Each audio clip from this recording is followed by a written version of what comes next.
Studying is a journey. Be well prepared. Let's grad talk and don't get lost. Hai Sobat Pasca, selamat datang di Grad Talk, tempat kami mengungkapkan dan menyederhanakan dunia penelitian akademis yang seringkali membingungkan.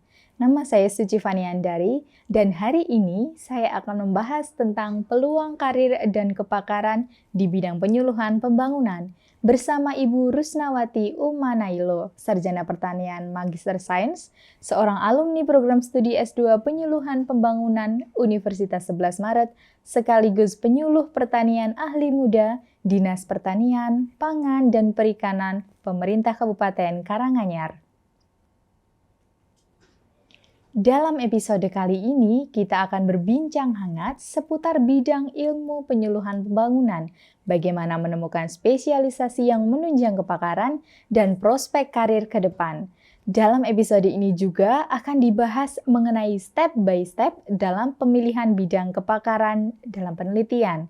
Sobat Pasca, siapkan diri Anda untuk menyelami obrolan yang luar biasa inspiratif di Grad Talk kali ini. Mari kita masuk ke dalam topik yang sangat menarik ini.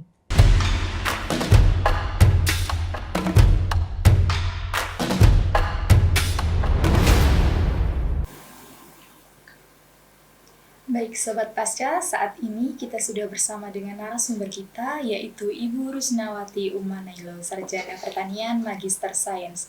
Beliau merupakan seorang penyuluh pertanian ahli muda Dinas Pertanian, Pangan, dan Perikanan Pemerintah Kabupaten Karanganyar. Langsung saja kita sapa. Selamat datang di Grad Talk, Ibu.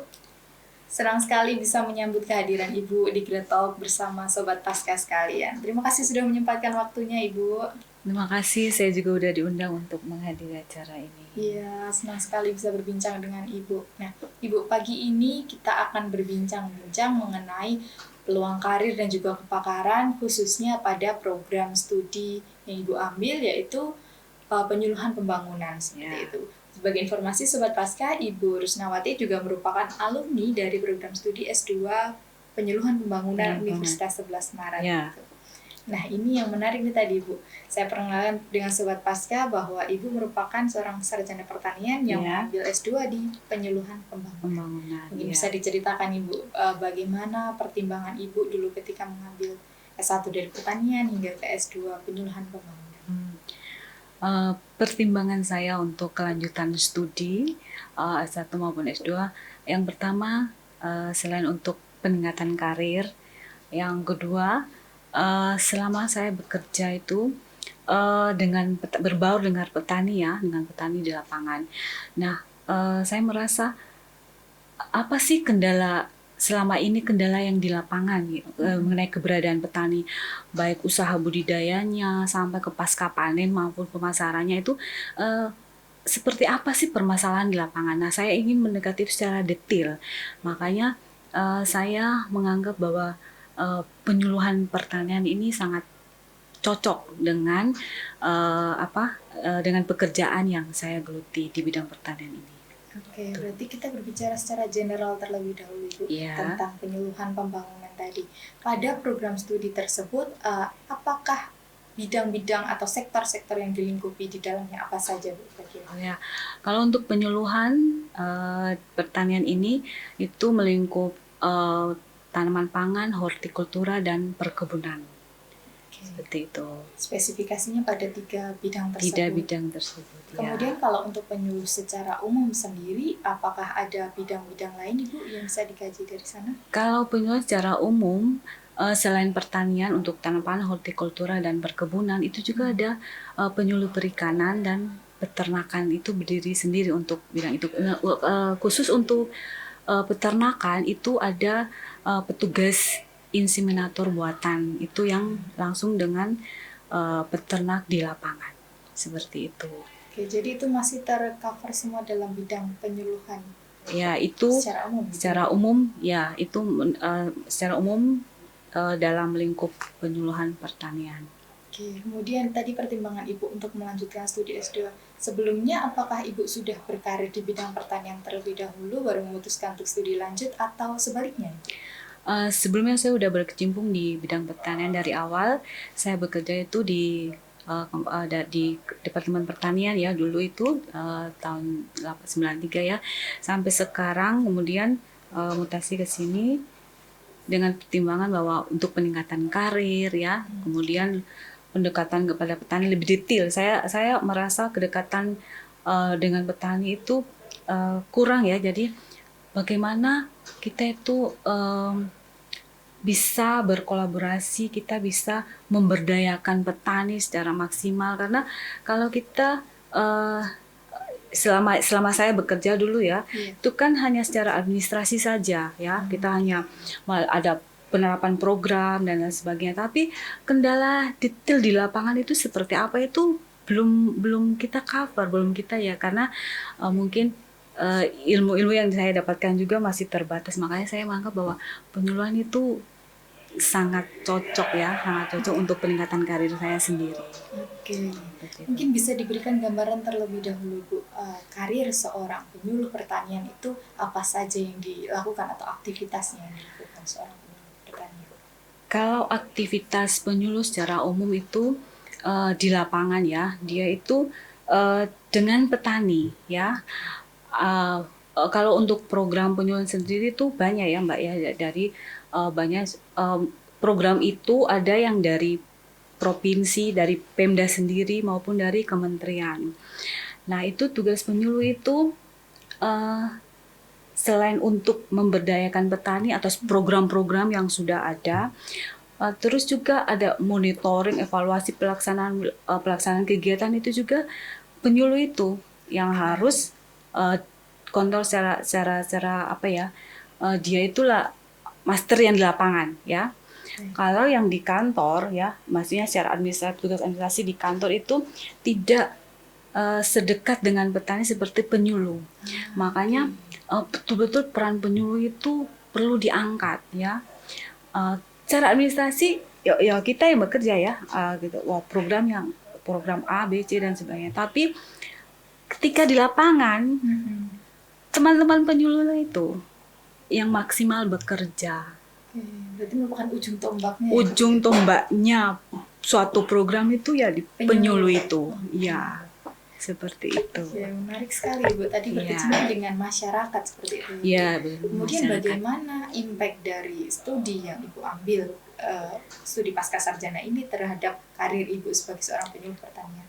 Impact-nya saya merasakan bahwa suatu perubahan ya. Sebelum saya secara umum dulu saya sebelum menggeluti ilmu penyuluhan pertanian ini, dulu itu kita hanya mengikuti program ya, jadi hanya mengikuti juknis, petunjuk teknis yang dari Pemda, dari provinsi maupun dari kementerian ya. Tapi setelah saya menimba ilmu di program studi penyuluhan pertanian ini, ada yang perlu saya tata dengan pekerjaan saya. Seperti misalnya kita pada saat melakukan pembinaan terhadap petani maupun pelatihan ke petani. Tadinya hanya berdasarkan juknis ya, bahwa dengan materi sekian, materi seperti ini, kemudian penerapannya seperti ini. Tapi setelah menggeluti ilmu ini, ada yang saya rubah. Setelah ilmu yang saya dapat, ada yang saya rubah. Seperti bahwa materinya itu harus detail, materinya itu harus betul-betul bisa diterima oleh petani. Kita adakan pretest, adakan post-test, kemudian petani itu kita harus dipantau terus. Jadi kedekatan kita petani terus. Jadi tidak sekali pelatihan kita lepas, tapi tahun berikutnya ya, periode berikutnya masih kita gandeng terus petaninya. Untuk apa? Untuk kita lihat seberapa jauh dia bisa memanfaatkan program yang telah diterapkan. Keberhasilan suatu program itu kan tidak dalam 1 tahun itu, tidak dalam 1 kali pelatihan itu. 2-3 tahun ke depan baru kita akan lihat hasilnya seperti apa. Misalnya seperti tembakau ya. Tanaman tembakau, kita anjurkan petani untuk nanam tembakau. Ya, pelatihan kita berikan, kemudian ada bantuan bibit, ya, bantuan pupuk. Nah, petani itu kita bina mulai dari budidaya sampai pasca panen. Nah, kalau kita tidak dampingi petani, kalau kita tidak dampingi, belum tentu tahun depan tuh dia akan musim tanam berikutnya tuh akan tanam, ya.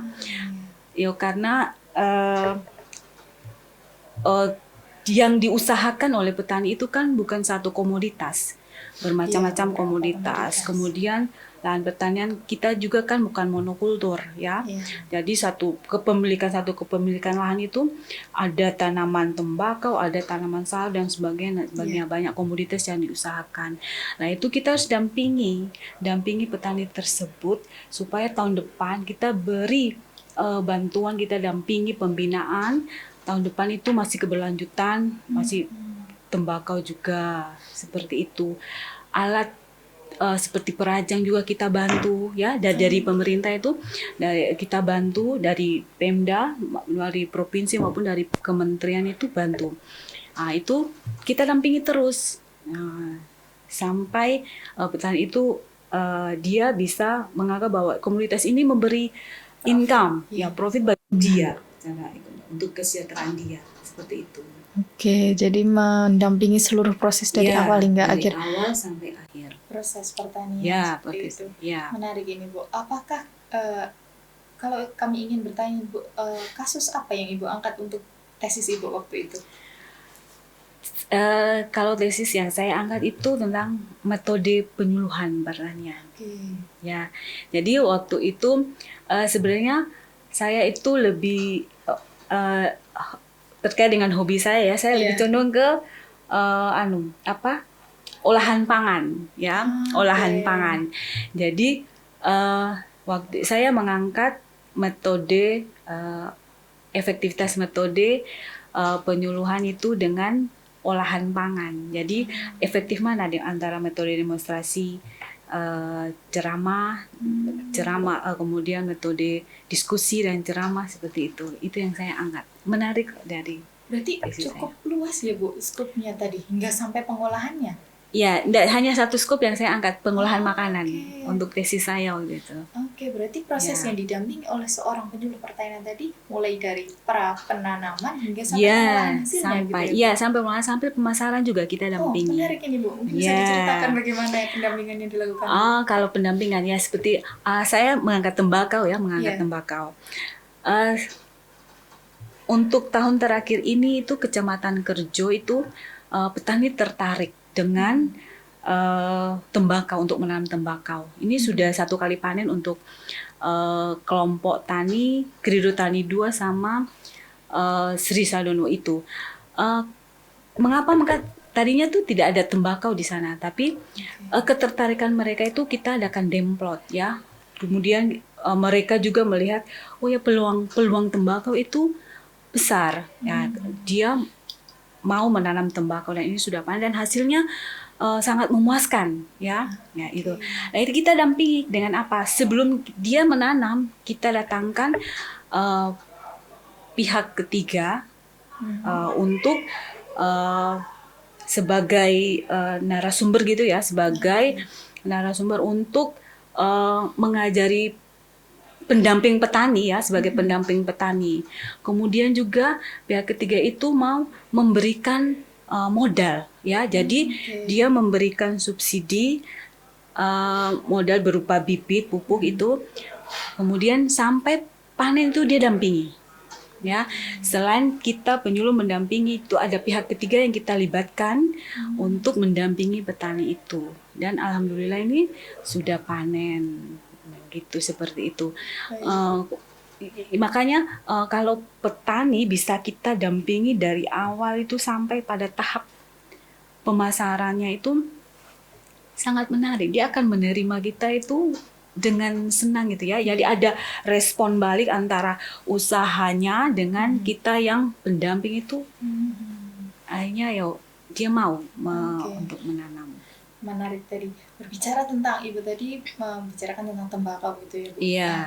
Dasar apa yang diambil oleh seorang penyuluh pertanian untuk mengarahkan, oh, ini yang cocok tembakau untuk area ini? Seperti itu. Oh, begini. Jadi untuk komoditas itu kan sebenarnya sudah ada, ya, Untuk pengembangan komoditas di wilayah Kabupaten Karanganyar itu sudah ada. Jadi untuk tanaman sayuran, tembakau itu ada di Jenawi, Jumapolo, kemudian Jatiyoso, Colomadu sebagian, tapi sudah berkurang ya, sudah berkurang. Lah wilayah-wilayah seperti itu kan sudah tumbuh subur ya, sudah dia sudah melakukan sudah panen sudah beberapa tahun ini. Tapi untuk wilayah-wilayah yang baru itu ada kita mencoba untuk mengembangkan di wilayah-wilayah lain ya. Salah satunya itu Jumapolo juga. Kita sebelum ke Jumapolo misalnya ya, sebelum Jumapolo itu kita sebelum mengembangkan, kita tuh bawa petaninya studi dulu. Studi ke Wonogiri ya. Kita bawa mereka studi ke sana lihat. Tapi sambil studi itu jenis tanahnya ya. Jadi mulai dari jenis tanahnya cocok enggak ya, varietas apa yang akan ditanam. Nah, itu seperti itu. Lah itu kemudian ada pihak pendamping. Kita pakai pihak ketiga supaya sampai pada proses pemasaran itu bisa terbeli oleh pihak ketiga itu dari perusahaan. Dari perusahaan itu kita minta untuk mendampingi perusahaan khusus tembakau ya. Jadi hasilnya itu langsung dibeli oleh pihak ketiga ya di Mapolo. Kemudian setahun kemarin terakhir kita juga mencari untuk daerah pengembangan baru Kerjo, dan itu langsung berhasil. Minat petaninya iya, kali aplikasi itu langsung berhasil. Makanya ini langsung ada pembinaan dari provinsi juga. Ini untuk besok ini ada langsung kita latih petaninya juga.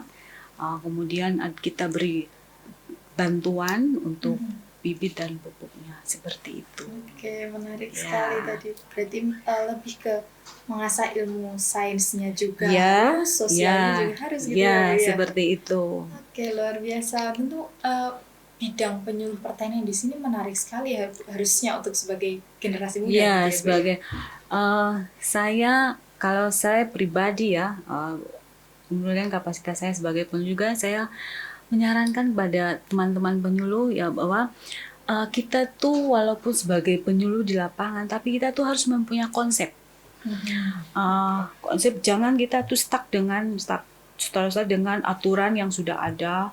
Kemudian tapi kita tuh harus mempunyai konsep secara mandiri, bergerak secara mandiri, melihat peluang yang ada di lapangan ya. Pengembangan komoditas, bagaimana memberdayakan petani, itu seorang penyuluh tuh harus mempunyai konsep seperti itu. Ya. Jadi memang harus dibekali secara matang sebelum terjun ke lapangan. Iya. Adakah kontribusi studi pasca sarjana di sini, Bu? Ada. Kalau bagi saya, kontribusi dari ilmu yang saya timba di pasca sarjana itu banyak sekali. Seperti salah satunya ya, ketika saya akan melatih petani, ada pelatihan gitu ya, tidak secara sistematis kita mengacu pada aturan-aturan sudah, tapi kita melihat kondisi di lapangan, misalnya peluang pengembangan komoditas yang ada, kemudian kita melihat juga petaninya sendiri ya, petani itu nanti kita lihat kapasitas petaninya, mulai dari pendidikannya, usianya juga. Jadi pendekatan-pendekatan seperti itu harus dilihat, karena ketika kita berhadapan dengan petani yang usianya sudah lanjut, sepuh, dengan petani yang muda-muda yang milenial, itu agak berbeda ya. Berbeda iya. Jadi bagaimana dia menerima inovasi teknologi yang kita sampaikan itu beda-beda. Makanya saya harapkan penyuluh itu harus mandiri, harus bisa membekali diri dengan melihat peluang-peluang pengembangan yang ada di lapangan, baik itu komoditasnya maupun untuk pemberdayaan petani. Seperti itu. Oke, untuk makin menyemangati generasi muda ini, Bu, apabila saya merupakan seorang, misalkan dari Sobat Pasca di sini, ada yang salah satu mungkin lulusan dari sarjana pertanian, ingin lanjut untuk menjadi seorang penyuluh pertanian. Kiranya apakah ada skill-skill khusus yang harus kita pelajari terlebih dahulu seperti itu, Bu? Kalau untuk penyuluh pertanian itu, saya kira pembelajaran mandiri ya. Kalau ilmu yang didapatkan, saya kira sudah maksimal ya. Ilmu yang dari penyuluhan pembangunan institusi sudah maksimal. Tinggal bagaimana kita secara pribadi mengasah diri, kemudian melihat peluang yang ada di lapangan, peluang untuk pengembangan, untuk penerapan ilmu kita ya, pengembangan komoditasnya, kemudian pemberdayaan petaninya. Nah itu dari pribadi. Saya kira dari pribadi itu yang perlu diasah. Ya, seperti itu. Dari Ibu sendiri mungkin ada tips atau cara yang dulu Ibu lakukan bagaimana untuk mengimprove diri sebagai seorang penyuluh pertanian gitu? Kalau saya pribadi, karena saya ketertarikan dengan keberadaan petani ya, makanya saya tuh merasa bagaimana ya dia itu mampu dari tahun ke tahun dengan untuk memberdayakan lahannya, kemudian bagaimana dia secara pribadi itu bisa bertahan dengan kondisi seperti itu ya, keberadaan petani. Makanya saya tuh betul-betul ingin dekat dengan petani, mengangkat apa sih permasalahan yang dihadapi. Ternyata memang kompleks ya. Memang permasalahan pertanian itu kompleks. Kalau saya ini saya lebih bersifat kondisi lapangan, Mbak. Kalau saya melihat secara pribadi ya, kapasitas petani itu ya, kalau kita lihat dari pendidikannya, usianya itu memang perlu dipilah. Ketika kita memberikan penyuluhan itu perlu juga kita memilah, karena inovasi teknologi yang kita sampaikan ke petani yang milenial itu ya, itu langsung direspon. Langsung malah saya bertemu dengan petani-petani tembakau yang di Jenawi itu ya, usia-usia muda tapi sangat bersemangat sekali untuk mereka karena mohon maaf, mereka sudah dengan HP yang Android kan, informasi itu sudah detail, cuman nanti mereka aplikasinya seperti apa itu mungkin masih butuh pendamping. Lah itu kita dampingi ya. Tapi kalau untuk ilmu penerapan seperti apa, mereka tuh sudah bisa karena kan sudah dengan HP yang Android. Nah, permasalahannya kalau dengan yang inovasi teknologi itu akan kita agak sedikit lambat ketika kita menyampaikan ke petani yang usianya di atas 50-an lah ya itu ya. Itu agak lambat menerimanya, kemudian seperti itu. Beradaptasinya mungkin agak lambat. Seperti itu. Adakah kendala-kendala lain Bu yang dihadapi oleh seorang penyuluh pertanian atau yang Ibu hadapi selama ini? Kendalanya saya kira itu dalam kelompok ya, dalam kelompok tani itu dinamika kelompok itu yang ya selama ini saya melihat itu sebagai suatu persoalan yang perlu dikaji ya, dinamika kelompok. Seperti ini Mbak. Jadi ketika kita dalam sekelompok itu berbaur antara usia yang muda, yang tua dan sebagainya. Nah, ketika sebagai contoh inovasi teknologi misalnya biosaka ya yang sekarang booming, akan kita ajarkan ke kelompok A dengan karakter kelompok usia pendidikan yang berbeda ya. Nah, kelompok itu, dinamika dalam kelompok itu sendiri tuh sebenarnya sudah ada konflik ya, sudah ada konflik. Nah, bagaimana kita itu sebagai penyuluh kita tuh diminta bagaimana menyikapi persoalan intern kelompok itu supaya inovasi teknologi yang kita bawa ini bisa diterima ya, seperti itu. Saya kira kendalanya di situ ya. Jadi mungkin yang muda juga pokeo sama yang tua, yang tua yang merasa tua yang ngotot-ngototan ya. Jadi akhirnya gitu kadang inovasi yang sudah kita sampaikan, misalnya ya kita ajari PESNAP, pestisida nabati, ya kita ajarin ini seperti ini sampai prakteknya. Terus kan perlu diinapkan misalnya nanti 3 minggu kemudian dibuka ya, diperiksa lagi PESNAP itu seperti apa warnanya, baunya dan sebagainya. Nah itu kalau kita dampingi. Jadi di dalam kelompoknya itu karena sudah konflik, akhirnya kan nggak terlaksana nggak bisa berjalan tadi. Wah, pembuatan PSDM tadi akhirnya kita datangnya sebenarnya ini apa ya, kita lihat aja hasil akhirnya. Ya seperti jadi ya, dinamika kelompok saya merasa itu sebagai suatu persoalan yang perlu dikaji tersendiri. Bisa menjadi satu topik riset ya Bu. Bisa menjadi satu topik riset. Ini bisa jadi inspirasi buat sobat ya, Pasca yang ingin untuk teman-teman Pasca tentang dinamika. Ya itu perlu. Ya karena hampir semua kelompok ya di berbagai kecamatan itu ada. Itu kasusnya pasti berbeda-beda ya Bu. Tiap kecamatan itu tiap kelompok itu berbeda-beda. Seperti itu. Ya. Oke, mungkin ada kasus lain Bu mungkin ya Ibu hadapi dan mungkin bisa kita jadikan bahan untuk penelitian gitu. Oh, untuk ini ya, untuk kasus-kasus yang di lapangan, salah satunya gini, dari komoditas, jadi pengusahaan komoditas seperti Colomadu. Kemarin itu 3 tahun yang lalu itu Colomadu itu tembakau itu sampai 100 hektar lebih. Tapi sudah 3 tahun belakangan ini sampai tahun terakhir kemarin itu tinggal beberapa hektar ya pengusahanya. Petani itu beralih ke jagung manis karena pengembangan usahanya itu lebih masuk atau apa bukan begitu, harga jualnya lebih tinggi. Okay. Setahun itu bisa 3 kali panen ya.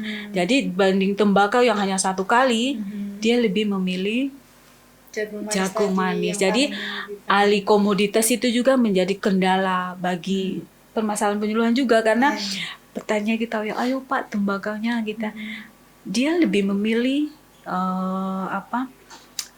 komoditas yang lebih menguntungkan. Jadi perlu kita lihat kapasitas petani itu dalam mengembangkan usahanya itu menjadi satu topik tersendiri.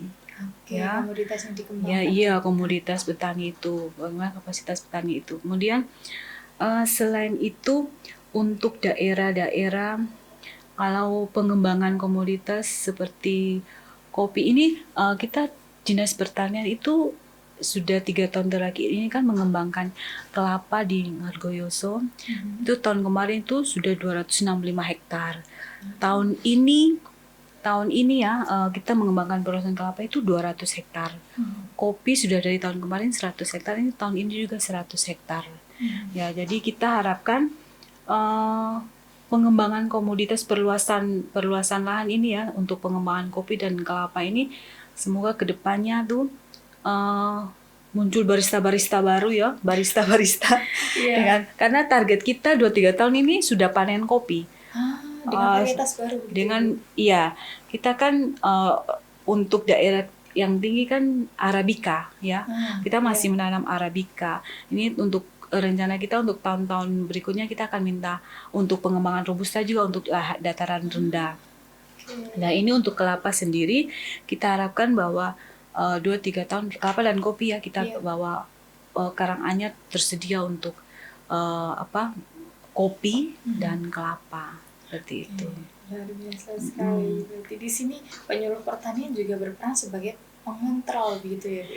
Ya gini, kita itu di lapangan tuh harus tahu betul bahwa untuk pengembangan komoditas ya, pengembangan komoditas terkait juga dengan program-program yang dari provinsi maupun dari kementerian seperti itu. Harus perhatikan itu kembali. Harus karena penyuluh itu mendampingi itu bukan hanya sekedar pada saat penanaman, penyaluran bibit menanam, tapi setelah tanam tuh harus kontrol pemupukannya, saat pupuknya, pemeliharaannya itu harus terus mendampingi petani. Seperti kemarin saya di WA sama teman yang di Gondangrejo, Mbak ini kelapanya ada yang kuning ya, coba di foto ya. Nah itu kita hubungkan, kita lapor ke provinsi untuk adakan tindakan. Bantu pemecahan masalahnya. Ya itu ada SOP-nya. Kita dinas itu punya SOP dalam penanganan segala permasalahan di Dinas Pertanian. Seperti Ibu ingin bertanya kembali tadi, Ibu sudah bekerja kemudian akhirnya memutuskan untuk melanjutkan studi. Bagaimana cara menumbuhkan semangat kembali untuk kembali ke bangku perkuliahan gitu Ibu? Kalau untuk menumbuhkan semangat saya secara pribadi itu melihat itu bahwa ilmu itu luas ya, ilmu itu tidak terbatas, bahwa ilmu itu selalu berkembang. Makanya kalau kita stuck aja dengan yang ada, dengan kondisi yang ada, itu nanti ada perasaan bosan ya, ada perasaan bosan dan sebagainya. Makanya perlu belajar. Saya menginginkan situasi yang berbeda.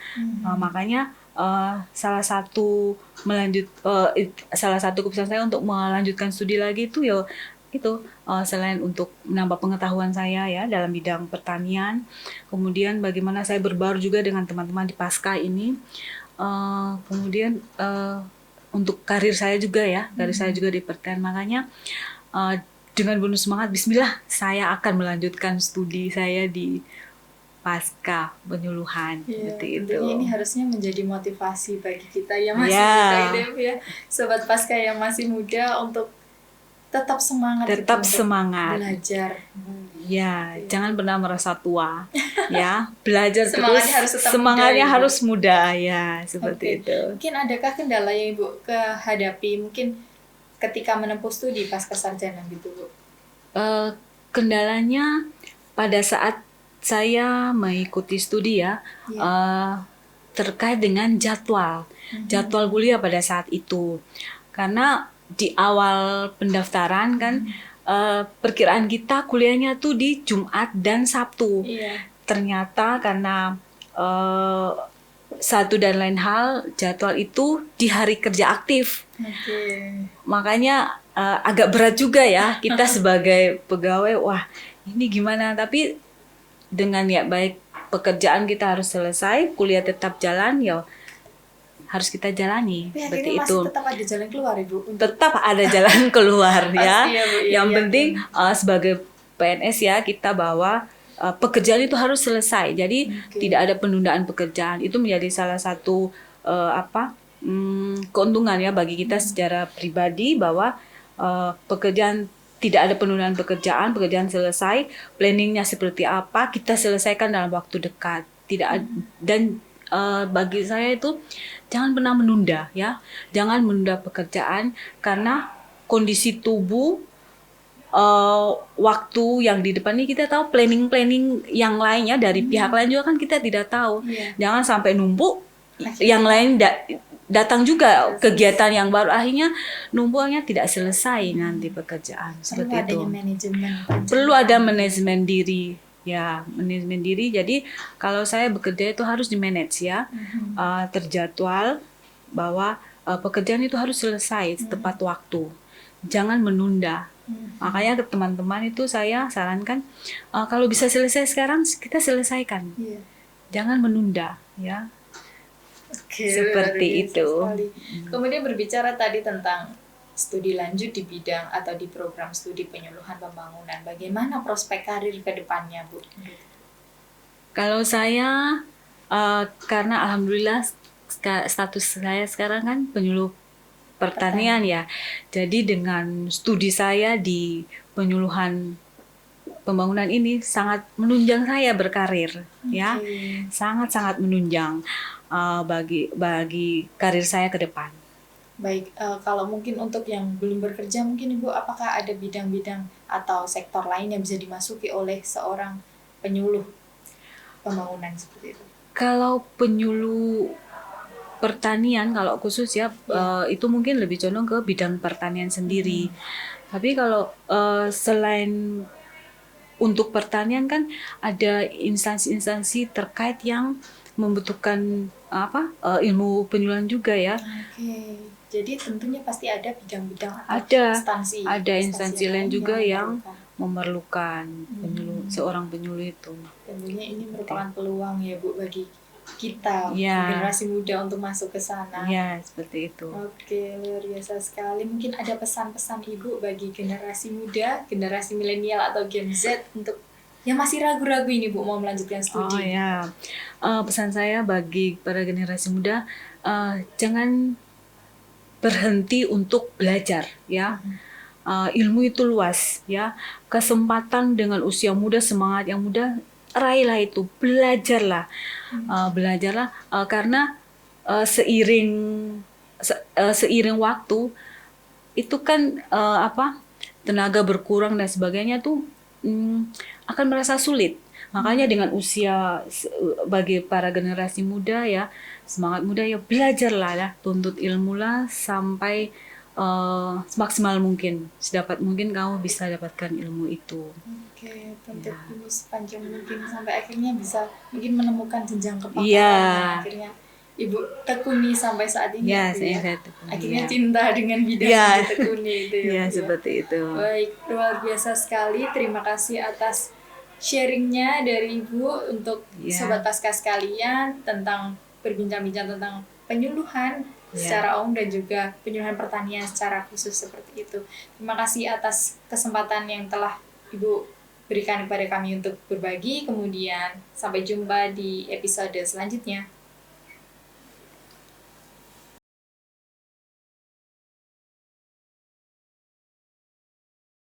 Sekian obrolan inspiratif Great Talk kali ini. Terima kasih Sobat Pasca sekalian telah menyimak hingga akhir.